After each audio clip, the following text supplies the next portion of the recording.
Hi மக்களே, this is மஹபூபி. இப்போ பார்த்தீங்கன்னா ஒரு கதை சொல்ல போகிறேன். கதையின் தலைப்பு, குறை இருந்தாலும் எதையும் சாதிக்க முடியும். ஒரு குழந்தையை பெற்றெடுத்த தாய் மருத்துவரிடம் தன் குழந்தையை பார்க்க வேண்டும் என்று கேட்டார்.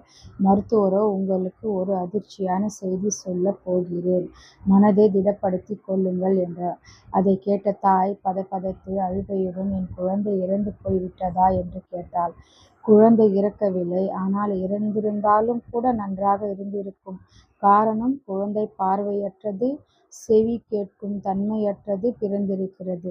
அதுவும் அது பெண் குழந்தை என்றார் மருத்துவர். குருடாய் செவிடாய் பிறந்த பெண் குழந்தை எப்படி வாழப் போகிறது என்று கண்ணீர் விட்டபடி தாய் அக்குழந்தையை வளர்த்தார். ஆனால் அப்பெண் குழந்தை ஒரு சரித்திரம் படைத்தது. தன் நுகரும் திறனாலும் தொடும் உணர்வாலும் கடின உழைப்பாலும் விடாமுயற்சியாலும் பேசவும் எழுதவும் கற்றுக்கொண்டு எண்ணற்ற புத்தகங்களை எழுதி முயற்சி செய்தால் என்ன குறை இருந்தாலும் எதையும் சாதிக்க முடியும் என்பதை உலகிற்கு உணர்த்தியது அப்பெண் குழந்தைதான் ஹெலன் கெல்லர். தேங்க்யூ மக்களே.